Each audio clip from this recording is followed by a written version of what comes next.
ข้อที่ป้าเลือกมาว่าในมื้อนี้แมนแห้งบันดาลใจในการใช้ชีวิตแห้งบันดาลใจในการใช้ชีวิตของป้าแมนคำเว้าของพ่อได้สอนป้ามาโดยตลอดว่าการศึกษาเท่านั้นจึงจะเฮ็ดให้ป้ามีชีวิตที่ดีขึ้นได้แต่ป้าก็บ่ได้เห็นความสำคัญของมันเลยจนมาฮอดมื้อนึงพ่อของป้าได้ป่วยหนักแล้วป้าเกือบเสียเพิ่นไปเฮ็ดให้สุดท้ายป้าได้เข้าใจอย่างลึกซึ้งว่าการศึกษามันสำคัญกับป้าส่ำใดในการใช้ชีวิต It's because I understand the value of education that day. It leads me to be who I am today, and it leads me to be Miss Universe this year. And if I get to be Miss Universe 2022, my story will inspire people, and I will inspire others even more. And I strongly believe that I'll be the one who represents our country. Thank you. ขอบใจก้าวเข้าสู่หมายเลข4ได้แก่นางปาเยงซ่าน้องของเฮียนเซินเลย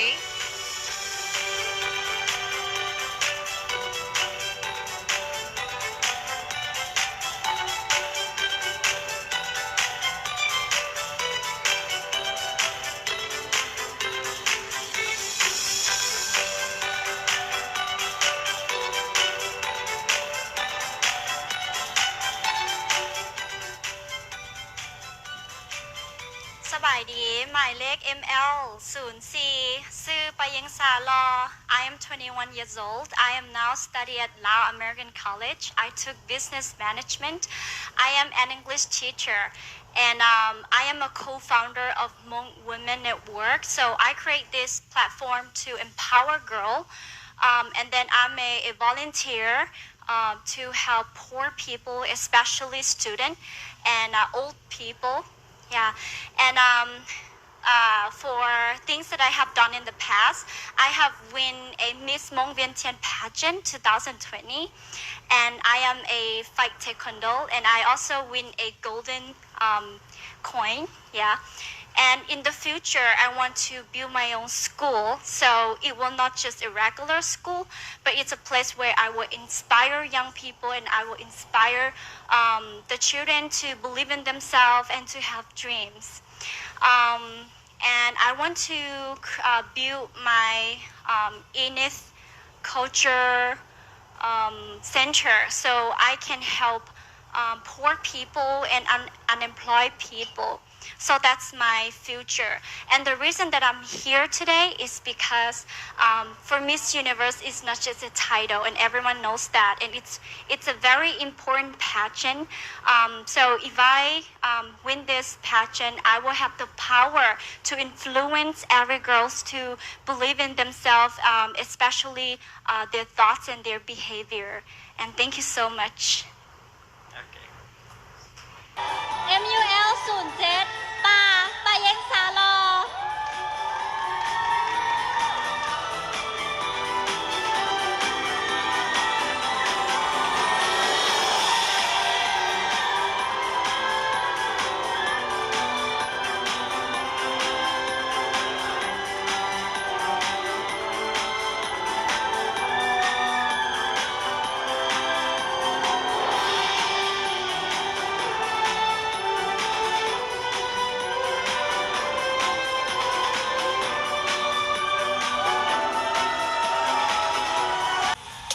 เยงสาหล่อหรือป่าเวลาว่างน้องป่ามักอ่านปึ้มออกกำลังกายลอยน้ำฟังแห่งบันดาลใจจาก YouTube ฟังเพลงและห้องเพลง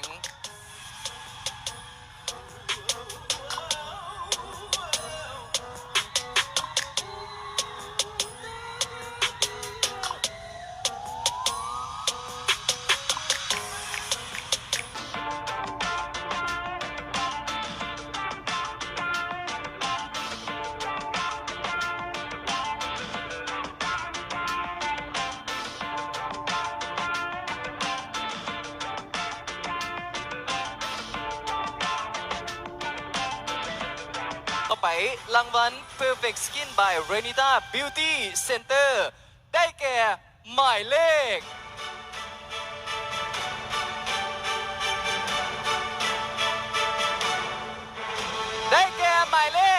MUL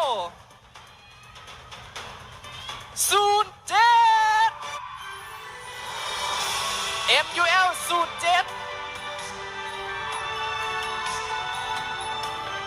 เจ้า และ MUL 07 ก็ได้รับรางวัล Perfect Skin ความยินดีนำรางวัล Smart Lady by Nali ได้แก่ MUL 07 ขอแสดงความยินดีด้วย และนี่ก็คือโสมหน้าผู้ที่ได้รับรางวัลพิเศษ Smart Lady by นารีลำดับต่อไปเฮียนเซินถือเป็นเกียรติทานนางมโนทิพย์สิริประพันธ์ CEO แบรนด์นารีเฮียนเซินมอบภาพสายสะพายพร้อมด้วยเงินรางวัลมูลค่า5 ล้านกีบขอเซิน เจ้าก็ถือว่า MUL 07 ของพวกเราคั่ว2 รางวัลกันแล้วสำหรับรางวัลพิเศษของพวกเราซึ่งว่าใน UL 07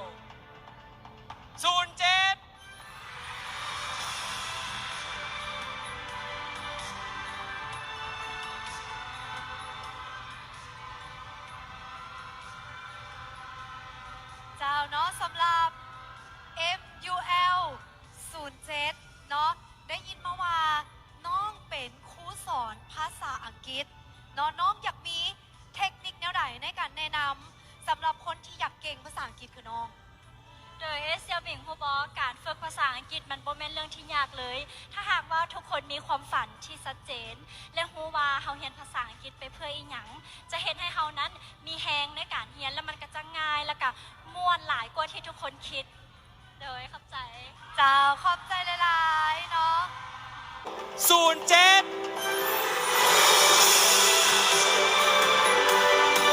ขอแสดงความยินดีกับ MUL 07 ที่เข้ารอบท็อป5เป็นทีมห้อยแล้ว แล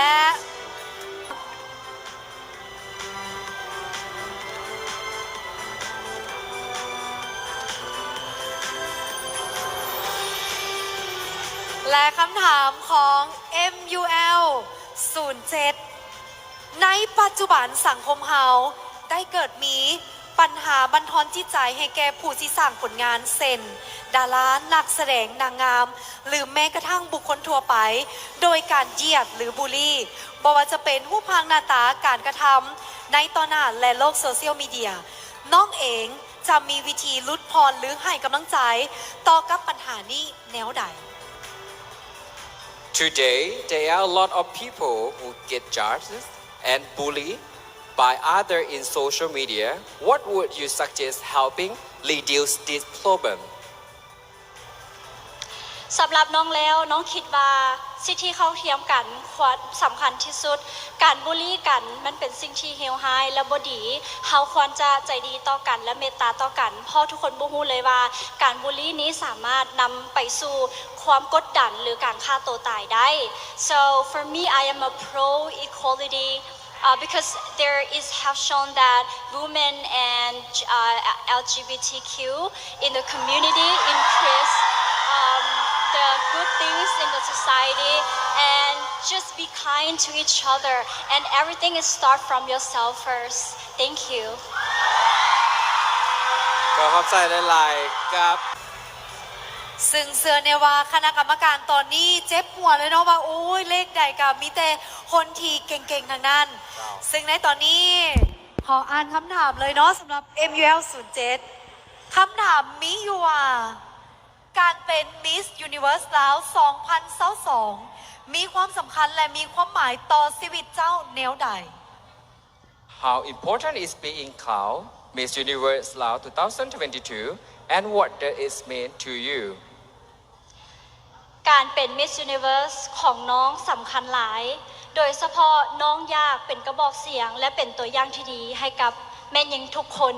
โดยเฉพาะพิเศษแม่หญิงมงเพราะว่าแม่หญิงมงเป็นคนที่เก่งและมีความสามารถแต่บอกล้าที่จะโชว์ออกมา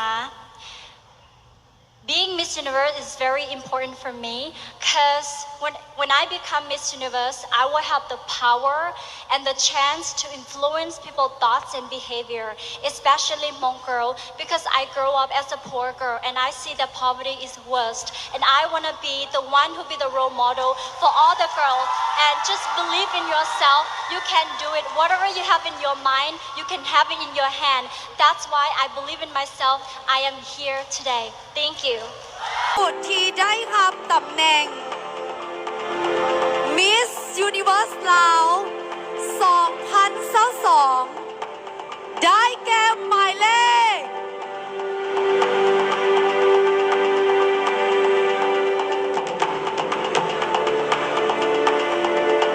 MUL